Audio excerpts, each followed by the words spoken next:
Benar Tuhan, hidup kami hanya menggenapi firman-Mu. Tuhan, Engkau Allah yang besar. Engkau janjikan kemenangan bagi setiap kami yang hadir di tempat ini, yang haus dan lapar akan firman-Mu saat ini. Terima kasih Tuhan untuk kehadiran-Mu lewat pujian dan penyembahan. Kami merasakan Tuhan satu sentuhan yang dahsyat di dalam hati kami, di mana Engkau benar-benar membuat kami sebagai tanda dan alamat, di mana kami ingin membesarkan nama-Mu lewat hidup kami. Syukur terima kasih Roh Kudus, saat ini kami buka hati kami lebar-lebar untuk siap diberkati lewat firman Tuhan, lewat pesan Tuhan untuk setiap kami yang hadir di tempat ini Tuhan. Berbicaralah ya Tuhan, berbicaralah ya Roh Kudus, kami siap mendengarkannya. Terpujilah nama Tuhan Yesus Kristus. Kami alaskan doa ini hanya di dalam nama Yesus. Yang siap dengar firman Tuhan katakan amin. Puji Tuhan. Terima kasih praise and worship team. Haleluya, haleluya. Bapak Ibu Saudara yang dikasihi Tuhan, shalom. Puji Tuhan, sungguh luar biasa pada hari ini. Kita sungguh bersyukur, hari yang indah, hari yang Tuhan sudah sediakan bagi setiap kita. Puji Tuhan juga buat Bapak Ibu Saudara yang mungkin mengikuti dari rumah lewat live streaming. Tuhan Yesus memberkati kita semua, amin. Hari ini saya ingin sampaikan firman Tuhan dengan judul Jalan Kemenangan. Tak terasa saudara-saudara, 4 hari lagi kita akan merayakan hari kenaikan Tuhan Yesus Kristus ke surga. Amin saudara-saudara. Kalau kita flashback ke belakang saudara-saudara, tahun-tahun terakhir ini kita melewati begitu banyak proses kehidupan. Dan saudara rasakan hari ini saudara bisa duduk sini dengan hati yang penuh sukacita. Ada kemenangan di tangan saudara hari ini. Oleh karena itu mari saudara berkata pun di dalam hidup saudara bahwa hari ini kemenangan itu akan terus kita lakukan. Bagaimana kita akan mengalami kemenangan, dari kemenangan berjalan dalam kemenangan, dari glory to glory, dari hari ke hari. Karena Yesus sendiri yang menjanjikan kemenangan itu, yang menyediakan jalan kemenangan itu. Tadi firman Tuhan, tadi nyanyian sudah mengatakan Yesus yang besar. Kita terima kemenangan darinya saudara-saudara. Mari kita buka Alkitab di dalam 1 Korintus 15 ayat 57. Satu bagian firman Tuhan ini sungguh sangat memberkati ketika saya mulai berdoa kepada Tuhan apa yang akan saya sampaikan pada hari Minggu ini. Dan Tuhan memberikan ayat-ayat yang benar-benar ini dapat mengajarkan banyak hal kepada kita saudara-saudara. Kita akan membaca bersama-sama ayat firman Tuhan ini dengan suara yang nyaring. Kita akan baca dengan iman. Kita akan bacakan bersama-sama 2, 3. Tetapi syukur kepada Allah yang telah memberikan kepada kita kemenangan oleh Yesus Kristus Tuhan kita. Saudara-saudara, ada kata telah di situ saudara-saudara. Berarti kalau ada kata telah, sudah atau belum? Sudah saudara, amin. Tuhan sudah memberikan kemenangan.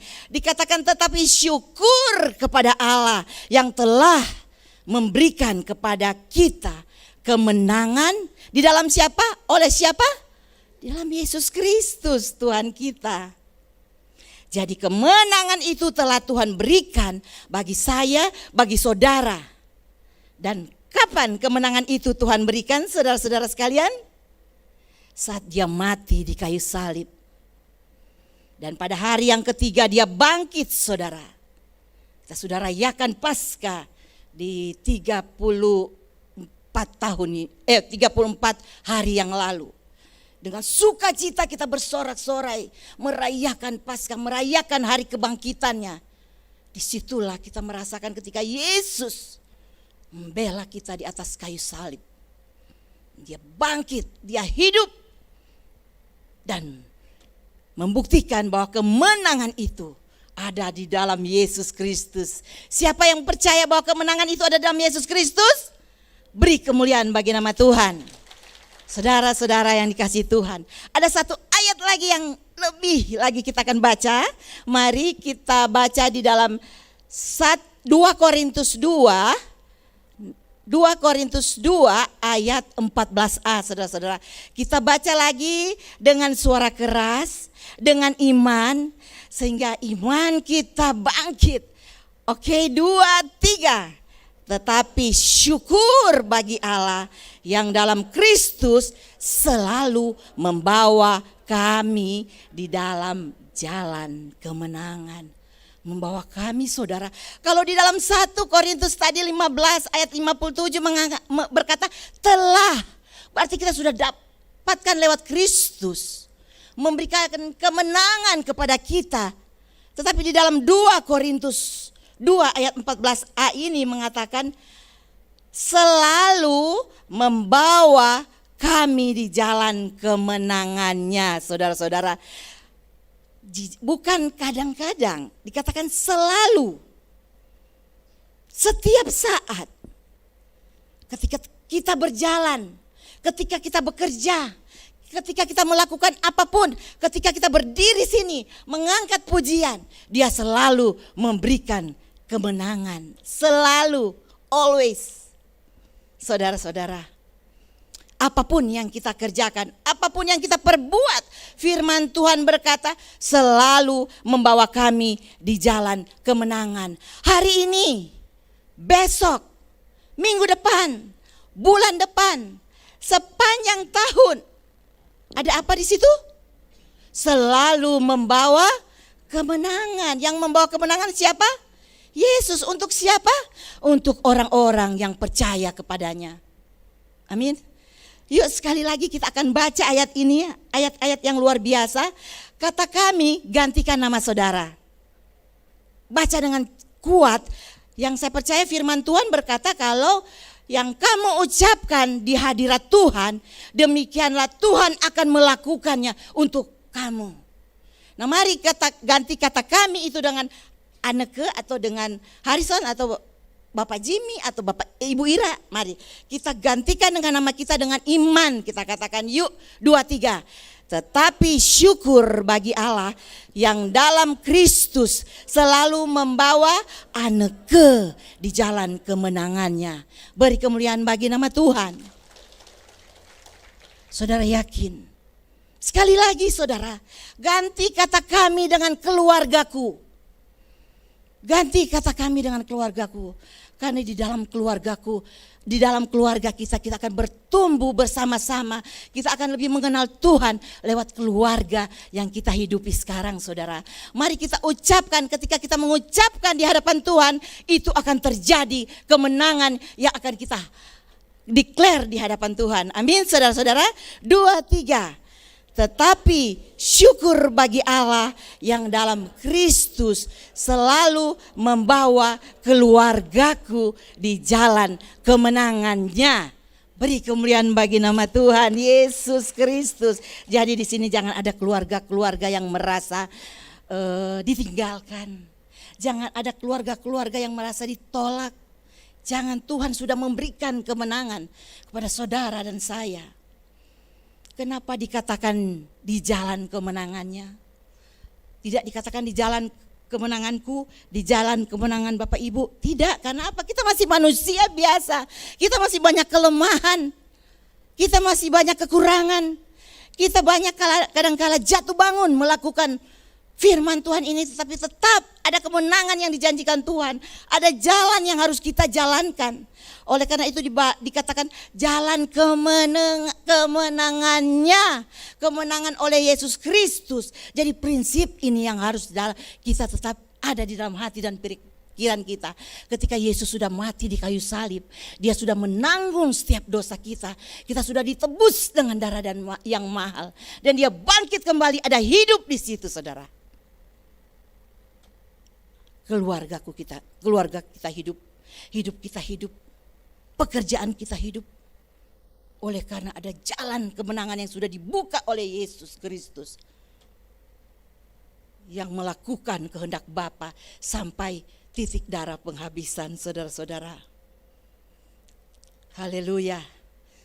Kita manusia sering gagal, tapi kegagalan itu sudah ditebus olehnya. Mari lebih paham lagi, saudara. Kita akan melihat dari versi King James, New King James Version. Di dalam 2 Korintus 14a mengatakan, "Now thanks be to God who always leads us in triumph in Christ." Who always, selalu memimpin kita. Tuhan selalu memimpin kita dalam jalan kemenangan di dalam Kristus Yesus. Dikatakan always, dikatakan selalu. Berarti setiap saat, ya saudara-saudara. Bukan kadang-kadang. Tuhan sendiri yang memimpin kita, menuntun kita, membimbing kita setiap saat, always, 24 hours, every single day, saudara-saudara. Jadi jangan ada yang ragu, jangan ada yang khawatir akan janji Tuhan. Janji Tuhan ini ya dan amin, dan diberikan kepada siapa? Kepada kita yang sudah percaya kepada Tuhan Yesus Kristus. Amin, saudara-saudara. Jadi 24 jam Tuhan setia. Tuhan setia terus menjaga kita, melindungi kita, memimpin kita. Always lead us in triumph in Christ. Glory to glory, victory to victory. Janji Tuhan ya dan amin. Saudara-saudara, ketika saya merenungkan firman Tuhan ini benar-benar berbicara banyak kepada saya. Oleh karena itu, karena saya merasakan diberkati, aku ingin saudara juga merasakan berkat Tuhan lewat firman Tuhan yang hidup ini, saudara-saudara.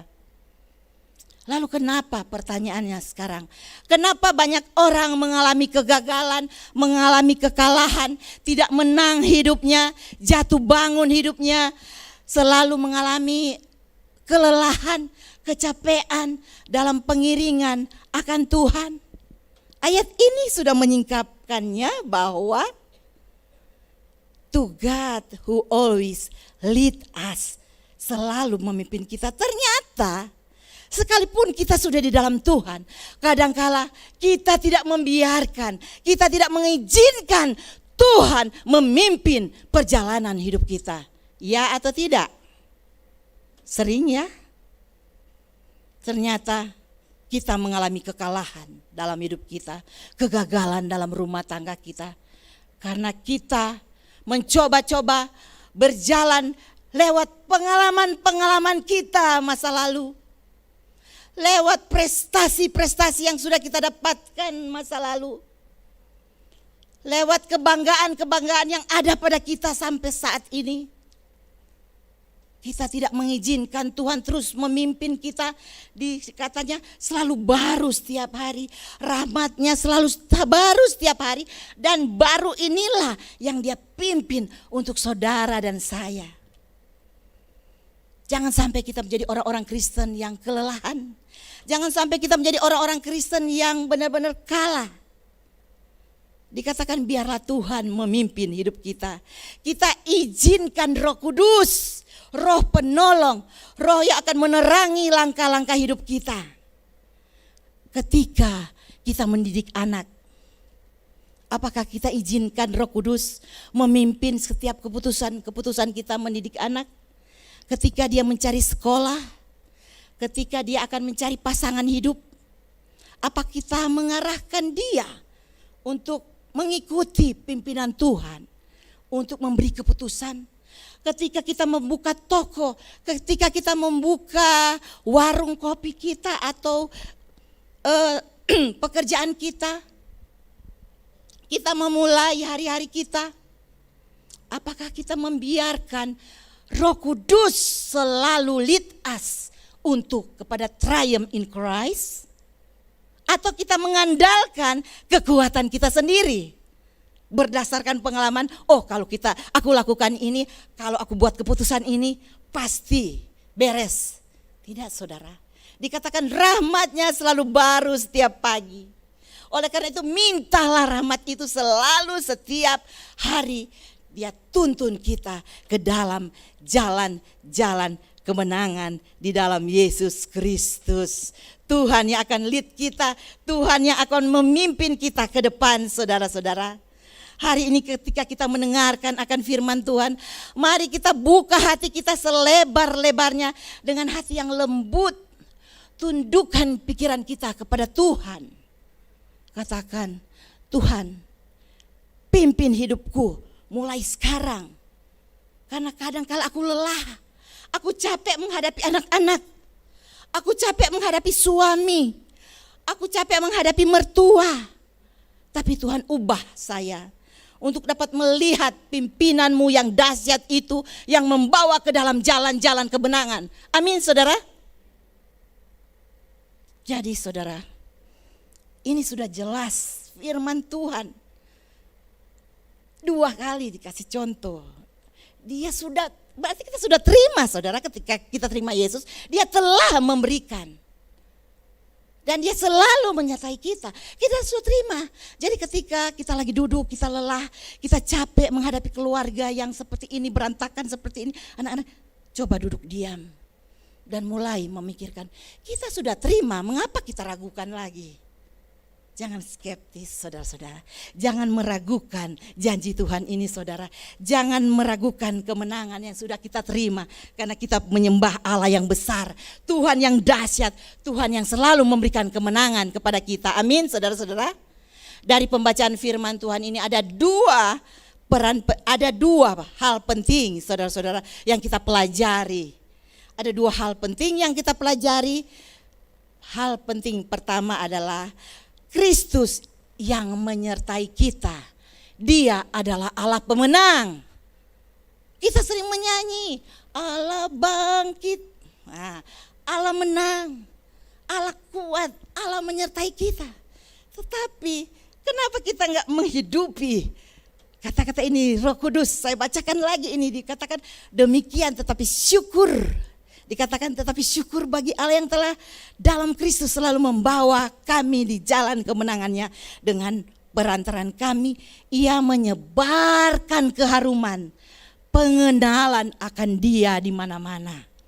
Tetapi syukur bagi Allah. Kita harus mengucap syukur akan kemenangan yang sudah Tuhan berikan. Karena yang menang itu bukan siapa-siapa, saudara. Yang menang itu Allah. Lewat Yesus Kristus yang kita sembah, itulah yang memberikan kemenangan, yang menyertai kita dari hari ke hari. Apalagi yang perlu diragukan? Coba kita mulai renung-renungkan, coba kita mulai pikir-pikirkan, saudara. Kita harus kembali menyadari bahwa Rasul Paulus beritakan adalah Kristus yang telah menggenapkan seluruh kehendak daripada Allah Bapa.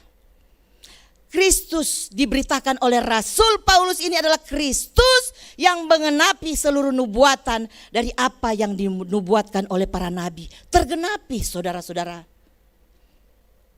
Kristus yang diberitakan oleh Rasul Paulus adalah Kristus yang telah menang dari maut dan mengatakan, hai maut, di manakah sengatmu?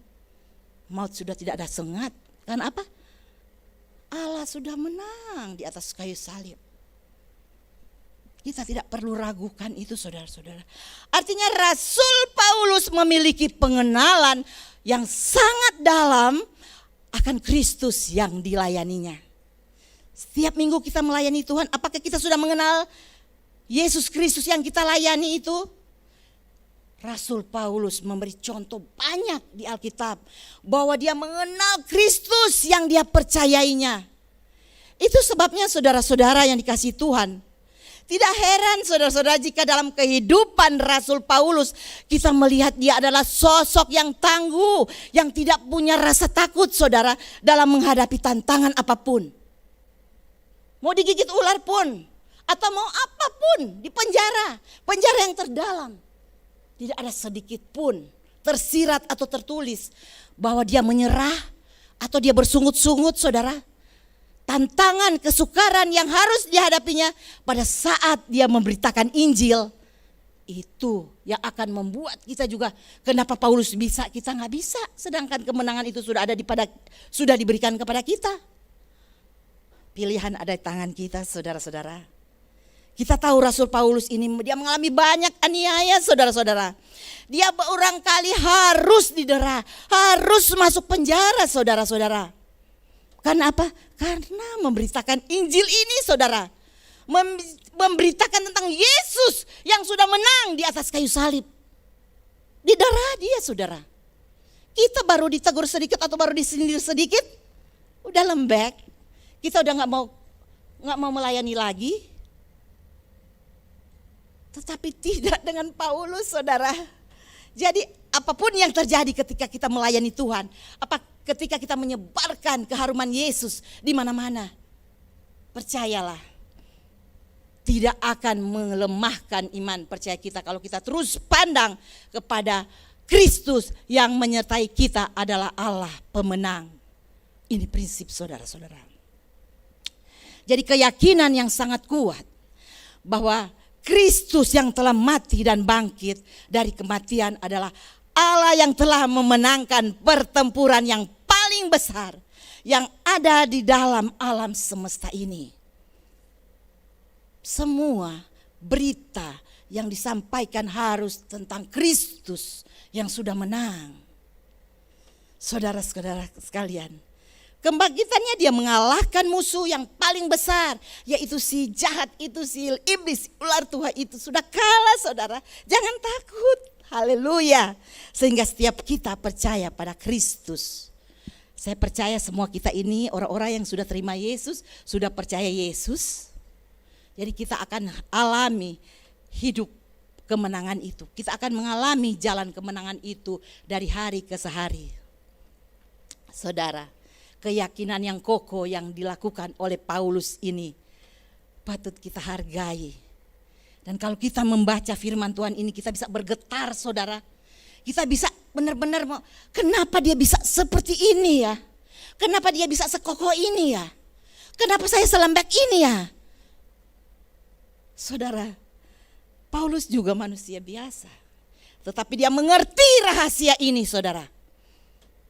Rahasia jalan kemenangan, tantangan, kesukaran yang dihadapi dalam pelayanan pun memang itu ada selalu, saudara.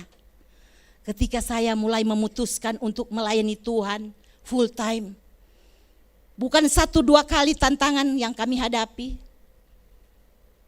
Teristimewa orang terdekat saya, suami saya, mengalami sakit yang benar-benar kata dokter udah gak bisa sembuh. Tapi puji nama Tuhan, Tuhan menyediakan jalan kemenangan. Sekalipun sudah di atas meja operasi, dia boleh disembuhkan dengan cara yang ajaib. Amin. Itulah tanda dan alamat ketika kita percaya kepada Yesus. Ada tanda dan mujizat di mana kita akan menerima itu di dalam setiap kehidupan kita yang berani memutuskan untuk melayani Tuhan. Amin, saudara. Mengenal Kristus yang menyertai kita dan berjalan bersama dengan kita adalah kunci kemenangan kita. Jadi harap saudara mengenal dia dengan baik. Mengenal betapa Kristus mengasihi saudara. Betapa Kristus tidak tidur 24 hours. Menjaga kita, menyediakan, memimpin, menuntun kita di jalan-jalan kemenangan kita. Amin. Yesus berjanji memberikan kita kemenangan. Kalau kita mengizinkan dia memimpin kita. Jadi saudara mengenal Kristus yang menyertai kita, mengenal Kristus dengan kuasa kebangkitannya, itulah yang menjadi kunci kemenangan kita. Orang-orang percaya, jangan mau kita kalah terus. Iblis akan tersenyum lebar kalau kita kalah. Kita menangis air mata kita terus dari hari ke hari. Di dalam keluarga kalau kita sebagai ibu-ibu kita menangis, kasihan anak-anak kita melihat kita menangis. Tapi marilah kita menangis untuk jiwa-jiwa yang belum kenal Tuhan. Amin. Haleluya. Ayo hari ini saya percaya ketika firman Tuhan ini didengarkan. Hari ini termasuk saudara-saudara yang mendengarkan secara online di rumah. Firman Tuhan ini, pilihan ada di tangan saudara. Pilihan ada tangan kita masing-masing untuk menjadi pemenang atau menjadi pecundang. Menjadi orang yang kalah atau menjadi orang yang menang. siapa yang kita izinkan untuk memimpin kita. Kita mulai percaya ketika firman ini sebenarnya, oh ternyata ketika kita percaya Yesus, ketika kita mengenal akan firman, ketika kita mendalami, belajar, mengenal sampai kedalamannya, inilah satu kunci di mana kita akan menerima kemenangan itu. Dan kita tidak mau menjadi orang-orang yang kalah. Hal yang kedua, saudara-saudara, yang patut kita renungkan dari ayat-ayat firman Tuhan yang sudah kita baca ini ya Tuhan. Ya saudara-saudara, pada bagian firman Tuhan yang kita baca tadi, hal yang kedua, ayat firman Tuhan mengatakan, tetapi syukur bagi Allah yang dalam Kristus selalu membawa kami di jalan kemenangan dengan perantaraan kami.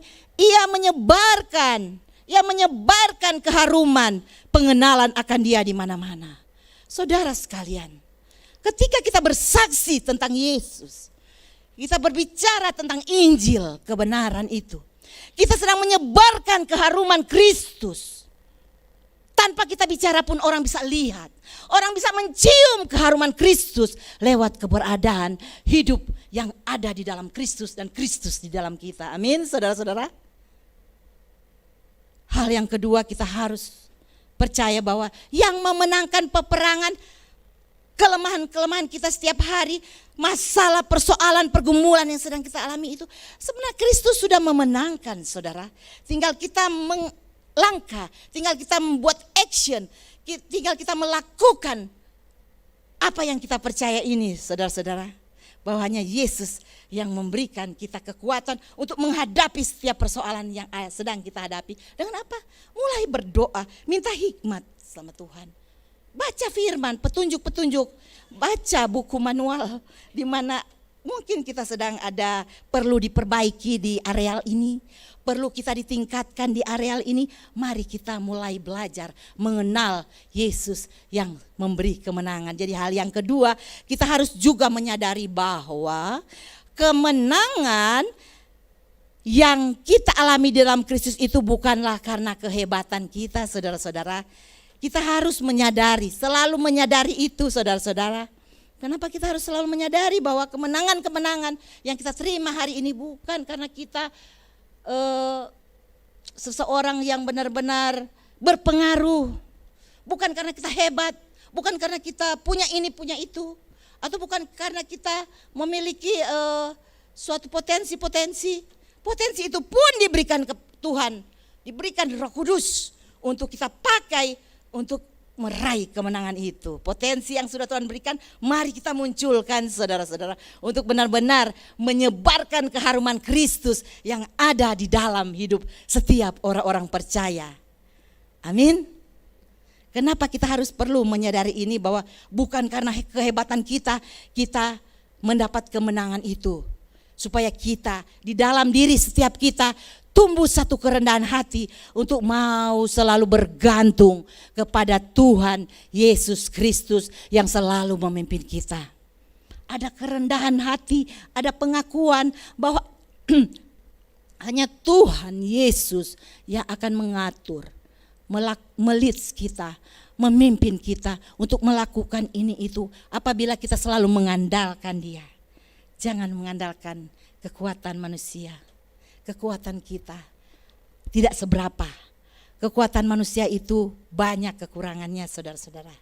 Tapi andalkan Tuhan untuk kita berjalan di dalam jalan-jalan kemenangan itu, saudara-saudara. Karena yang bisa memenangkan peperangan itu apabila orang-orang yang benar-benar dalam pihak Tuhan. Kita menang atas dosa. Kita menang atas keinginan-keinginan jahat. Setiap hari ada keinginan aja. Benar, ada keinginan-keinginan yang kadang-kadang karena keinginan itulah yang membuat kita pusing. Kita ingin ini, kita ingin itu, kita ingin ini. Padahal belum tentu itu yang Tuhan inginkan, saudara-saudara.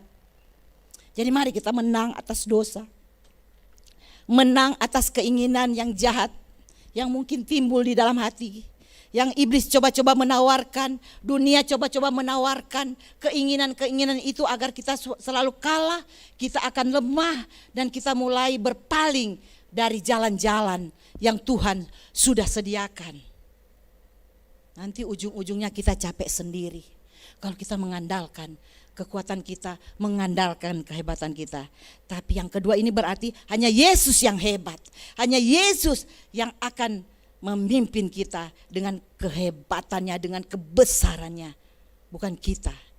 Kita akan capek sendiri kalau mengandalkan kekuatan sendiri. Kita harus menyadari saudara-saudara ini, di dalam Kristus selalu kita adalah akan ada kekuatan baru, ada kesegaran baru, kesegaran air hidup yang diberikan kepada kita untuk kita berjalan di dalam jalan-jalan yang sudah Dia kehendaki, saudara. Mari kita lebih belajar firman Tuhan setiap hari. Nah, saudara-saudara, setiap hari makanya kita bukan dipaksa ya, dianjurkan dari hamba-hamba Tuhan untuk selalu baca firman. Kalau nggak bisa baca ya kita dengar firman. Sudah banyak sekarang aplikasi-aplikasi yang firman Tuhan setiap hari ya untuk kita dengar. Di mana firman Tuhan itu akan menghidupkan sel-sel kita yang mati. Atau hati kita yang sudah mulai dingin, mulai som-som kuku. Mulai belajar firman, mulai baca firman. Mulai rajin berdoa mengenal Tuhan dengan benar, saudara-saudara. Nah, saudara-saudara sekalian, untuk lebih mengerti lagi, saudara, kita akan belajar dari satu tokoh. Seorang tokoh yang ada dalam Alkitab yang sering kita dengar, saudara-saudara, yang selalu berada di jalan kemenangan. Dan apa yang dilakukan tokoh tersebut menginspirasi kita. Kenapa dia selalu berada di dalam jalan kemenangan? Hidupnya selalu menuju kepada satu kemenangan, sudah menang juga bersama Yesus. Mari kita baca di dalam 2 Samuel pasal 8 ayat yang ke-6b. 2 Samuel pasal 8 ayat ke-6b mengatakan, kita belajar dari seorang tokoh, saudara-saudara. Dikatakan begini, saudara-saudara, Tuhan memberi kemenangan kepada Daud kemanapun ia pergi berperang. Yang berikan kemenangan siapa? Tuhan. Bukan kecakapan Daud yang bisa pintar berperang. Dia bisa mengalahkan orang Filistin, dia bisa mengalahkan Goliat, dia bisa mengalahkan berlaksa-laksa. Tetapi dikatakan Tuhan memberi kemenangan kepada Daud kemanapun ia pergi. Jadi Daud tidak perlu bangga. Kadang-kala kalau di sekolah minggu, usahakan guru-guru sekolah minggu jangan selalu mengatakan, karena Daud itu hebat, makanya Daud bisa mengalahkan. Tuhan yang memberikan kehebatan kepada Daud sehingga dia bisa mengalahkan Goliat. Amin, saudara-saudara. Jadi anak-anak itu akan tahu, oh karena Tuhan yang besar itu yang ada di dalam diri Daud yang memberi kemenangan. Dan itu dia akan bertumbuh dan mengerti bahwa Tuhanlah yang besar yang ada di dalam kita yang memberikan kemenangan. Saudara, di dalam New Living Translation dikatakan, saudara-saudara, so the Lord made David victorious wherever he went. Jadi Tuhan memberikan kemenangan kepada Daud kemanapun dia pergi. Jadi Tuhan memberikan kepada kita kemanapun kita pergi. Kalau Tuhan memberikan kepada kita, memberikan janji ini, memberikan kemenangan kepada Anneke kemanapun Anneke pergi, kemanapun saudara pergi, Tuhan memberikan kemenangan itu. Itu kekuatan untuk setiap orang percaya. Kalau kita duduk sini tiap minggu tapi kita masih kalah terus, coba kita mulai bertanya kepada Tuhan. Tuhan, apakah saya sudah meresponi yang baik apa yang Tuhan ajarkan lewat? Ini juga salah satu contoh. Dikatakan di dalam New King James Version, dikatakan, so the Lord preserve David wherever he went. Preserve, artinya Tuhan menjaga, Tuhan melindungi Daud kemanapun dia pergi. Semua janji Tuhan ada, saudara. Yang menjaga kita bukan karena kita ada satpam di depan pagar kita, saudara. Ada anjing herder yang jaga rumah kita. Tidak, yang menjaga kita siang dan malam. Kemanapun kita pergi, ada Tuhan yang besar. Artinya ada Lord preserve David and us wherever we go, we went. Ya, saudara-saudara, apapun yang dia lakukan, Tuhan selalu menjaga apapun yang Daud lakukan. Kita tahu cerita di mana Tuhan menyertai penyertaan, penjagaan, perlindungan Tuhan dalam setiap langkah-langkah hidup kita. Membuat kita selalu berada di jalan kemenangan yang sudah Tuhan tetapkan bagi kita. Beri kemuliaan bagi nama Tuhan. Haleluya. Semakin jelas ya lewat cerita-cerita tokoh Alkitab. Kenapa Tuhan begitu mudah mengarahkan, memimpin, menuntun Daud di jalan-jalan hidupnya sehingga dia jalan kemenangan. Padahal dia orangnya ini bukan tidak pernah gagal. Jadi saudara jangan minder ya kalau saudara kadang-kadang gagal. Saudara kadang-kadang wah saya jatuh lagi dosa yang sama. Bertobat cepat-cepat kalau saudara jatuh di dosa yang sama. Masih banyak kekurangan manusia karena benar-benar ini dunia ini menarik kita begitu rupa sehingga kita bisa akan jatuh lagi. Tetapi mari kita perhatikan dikatakan so the Lord preserve us wherever we went. Ganti kata David itu dengan kita atau dengan saya dimanapun kita pergi. Daud pernah juga mengalami tetapi endingnya dia selalu berada di jalan kemenangan. Itu Alkitab catat saudara. Yang pertama kita belajar dari Daud. Kenapa dia begitu selalu ada dalam jalan kemenangan. Mengapa dia begitu dengan mudah dipimpin oleh Tuhan. Kenapa yang pertama adalah Daud itu punya kerendahan hati. Di dalam 2 Samuel 7 ayat 18 dikatakan, lalu masuklah Raja Daud ke dalam, kemudian duduklah ia di hadapan Tuhan sambil berkata, siapakah aku ini ya Tuhan? Jadi kita belajar dari Daud ya.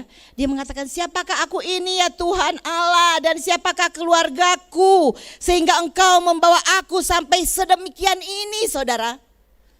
Daud menyadari saudara, sekalipun hidupnya sudah menjadi raja, dia begitu berkelimpahan. Bahkan dia punya istana yang sangat megah. Dia punya kesempatan membunuh Saul juga. Tapi tidak saudara. Bahwa Tuhan sudah berjanji pun keturunanmu akan menjadi raja. Akan menjadi pemimpin-pemimpin yang hebat yang akan melanjutkan pemerintahan Daud pada waktu itu. Yang dia lakukan, dia selalu mengatakan, siapakah aku ini ya Tuhan? Siapakah aku ini Tuhan sehingga engkau mengindahkan aku? Siapakah aku ini Tuhan jadi biji matamu? Daud tidak pamer, Daud tidak show off. Saudara tahu sekarang banyak orang-orang yang flexing muncul, memamerkan kekayaan-kekayaannya. Sesaat mereka bisa ditangkap KPK dan jatuh. Itu salah satu contoh di masa-masa sekarang itu.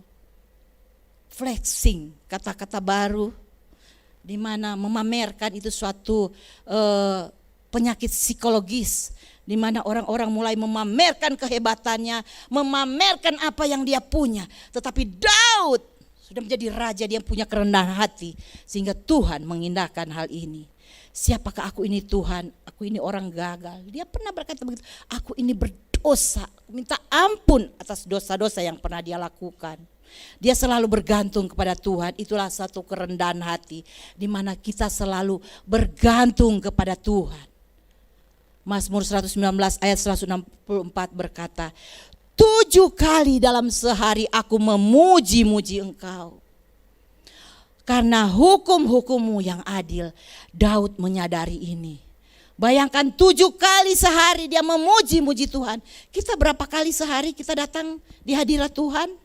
Apa cuma 1 minggu 1 kali kita datang sini? Kita memuji Tuhan setiap minggu jam 9 pagi. Masih kalah sama Daud saudara.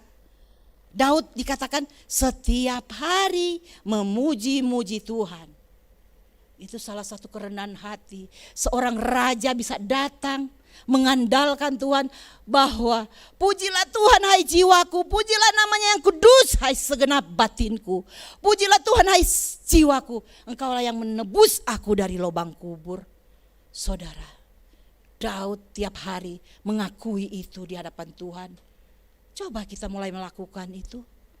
Dengan sendirinya hati kita yang tadinya mendung, pikiran kita yang tadinya suntuk, kita datang memuji-muji Tuhan 7 kali dalam sehari, bahkan lebih mungkin. Lihat, segala yang mendung sirna, segala yang kacau balau, yang mulai galau hilang. Tidak berbekas. Bayangkan saudara, itulah kerendahan hati, ketergantungan. Hal yang kedua yang kita pelajari dari Daud, saudara, kenapa Daud mudah dituntun oleh Tuhan di jalan kemenangan, yaitu Daud mudah ditegur. Wah, ini sulit saudara. Kadang-kala malah kita yang udah merasa diri sudah tua, kadang-kadang anak negur kita, malah kita bentak anak kita, padahal kita yang salah. Tapi itu memang kadang-kala ada seperti itu, tapi seorang Raja Daud dia mudah ditegur ketika dia melakukan kesalahan, saudara-saudara.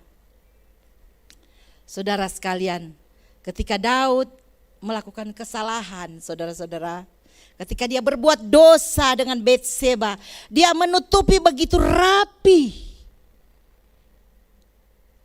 Dia menutupi rapi dosanya. Lalu seorang nabi bisa datang kepadanya memberi suatu nasihat kepada dia dan dia menyadari. Kalau boleh saya itu sedikit ya dikatakan begini. Nabi Nathan berkata bahwa ada seorang miskin punya satu biji domba, satu ekor domba, saudara-saudara. Tapi ini seorang kaya menyembeli domba itu. Daud langsung emosi. Siapa dia orang kaya itu? Dia wajib dibunuh.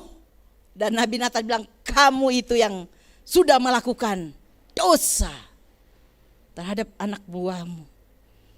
Dan di situ dia merasa, dia mudah ditegur, dia mudah diajar. Itu salah satu ciri-ciri orang yang akan mengalami kemenangan. Mudah diajar, mudah ditegur, punya kerendahan hati. Jadi tiba-tiba Daud mengakui dosanya, minta ampun atas kesalahannya. Bagaimana dengan kita? Mungkin kita ada dosa-dosa yang kita sembunyikan begitu rapi, tetapi mau kita dipulihkan oleh Tuhan. Mari kita menghadap Tuhan dan mengaku dosa-dosa yang sudah kita lakukan. Dan Tuhan adalah setia dan adil. Dia akan mengampuni kita. Dia akan melupakan setiap dosa-dosa yang sudah kita lakukan. Mungkin kita sembunyikan bagi suami kita, mungkin kita sembunyikan istri kita, tetapi Tuhan tahu dosa apa yang kita kerjakan. Dari sekarang, dari pelajaran ini, kita mau ditegur oleh Roh Kudus. Roh yang ada di dalam kita menegur, kamu sudah terlalu jauh. Ayo pulang, nak. Ayo pulang, pulihkan hatimu. Healing, lakukan healing dengan istrimu, dengan suamimu, dengan anak-anakmu. Karena aku mengasihimu. Kita mau ditegur, saudara-saudara. Saudara sekalian, kadang-kadang kita tidak mau ditegur. Bayangkan saudara, orang baru akan bicara kita sudah tersinggung. Tidak saudara, kita anak-anak Tuhan yang benar-benar mengerti akan firman Tuhan ini. Kita mau ditegur, kita mau dibentuk lewat firman Tuhan yang menegur kita, saudara-saudara. Di dalam Amsal 24 ayat 6, di sini enggak ada, saya tidak catat, dikatakan karena hanya dengan perencanaan engkau dapat berperang dan kemenangan tergantung pada penasehat yang banyak. Jadi semakin banyak juga ada yang menasehati. Hamba-hamba Tuhan kadang-kala di mimbar ini, hamba Tuhan tergerak membicara sesuatu dan ini buat saya ya. Ini teguran Roh Kudus untuk saya. Oh Tuhan, aku mau melakukan hal ini. Aku mau Tuhan, ampuni aku Tuhan. Kau sudah menegur aku. Itu saudara, penasihat banyak Tuhan. Lewat firman-firman penasihat banyak saudara. Tinggal kita, pilihan ada di tangan kita. Jadi kita mau ditegur, itu adalah ciri orang-orang yang mau berjalan di dalam kemenangan. Dan yang ketiga, yang terakhir saudara-saudara, pas ya. Jadi yang ketiga kita belajar dari Daud, dia tidak menyimpan kepahitan. Siapa di sini menyimpan kepahitan sampai sekarang? Terhadap mertuanya, atau terhadap anak menantunya, atau kepahitan terhadap sahabatnya, atau kepahitan terhadap bosnya? Percuma saudara simpan kepahitan. Daud tidak menyimpan kepahitan. kakak-kakaknya, prajurit-prajurit yang kokoh, yang mengikuti Saul. Sementara dia cuma menjaga kambing domba yang katanya cuma berapa ekor, saudara. Dia tidak merasa tertolak, saudara. Dia enjoy aja, dia main kecapi, dia berlatih. Karena dia tahu, dia punya hal itu, dia punya kemenangan yang sudah Tuhan sediakan. Bayangkan, dia tidak pernah punya kepahitan ketika dia dibedakan antara dengan kakak-kakaknya. Tapi lihat, Tuhan memuliakan Daud ketika Goliat menakut-nakuti semua tentara-tentara perang termasuk kakak-kakaknya. Saul seorang raja tidak bisa berbuat apa-apa. Siapa yang dimuliakan Tuhan?